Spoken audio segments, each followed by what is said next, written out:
बाण कारीगरंकर अद्भुत कला। एमिति कला को समस्ते प्रशंसा करुछंती। सोशल मीडिया रे एही वीडियो एबे भाइराल हेउछि।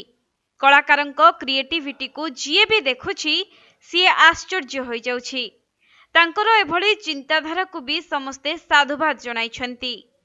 तेबे भाइराल होइथिबा एही वीडियो रे देखा जाउछि जे कलाकार जनक आकाश को सीढ़ी पकाइछंती, ताहा पुणी रंगीन बाण साहाय्य। अनेक एहाकू स्वर्ग को सीढ़ी बोली कहउछंती। तेबे एहाकू प्रस्तुत करिथिबा कलाकार जनक हेउछंती जने विशिष्ट बाण कारीगर। एही स्वर्ग को सीढ़ी पकाइबा कला प्राय 10 वर्ष पुराना बोली कहा जाउछि, जहार वीडियो किंतु एबे भाइराल हेउछि। तेबे कलाकार जनक निज मां को मने पकाई तांकु श्रद्धांजलि देबा उद्देश्य रे एभली कला प्रदर्शन करिथिले। से निज मां को खूब भल पांती।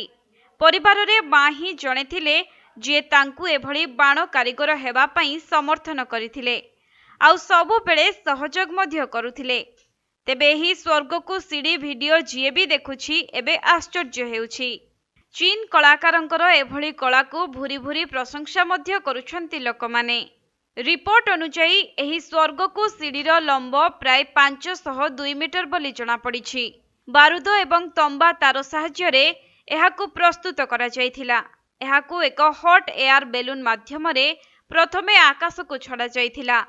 सबुठारु बड़ कथा हेउछि एहाकू नेई ओटीटी प्लेटफॉर्म नेटफ्लिक्स एक डॉक्यूमेंटरी मध्य प्रस्तुत करिछि, जहाकी प्रथम थर से 1994 रे एहाकू प्रस्तुत करिथिले, किंतु सेते बेले ताहा विफल होइथिला।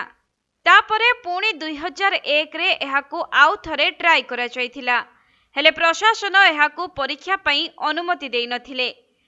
किंतु तृतीय थर पई प्रत्येक त्रुटि उपरे ध्यान देई एहाकू सफल करा जायछि।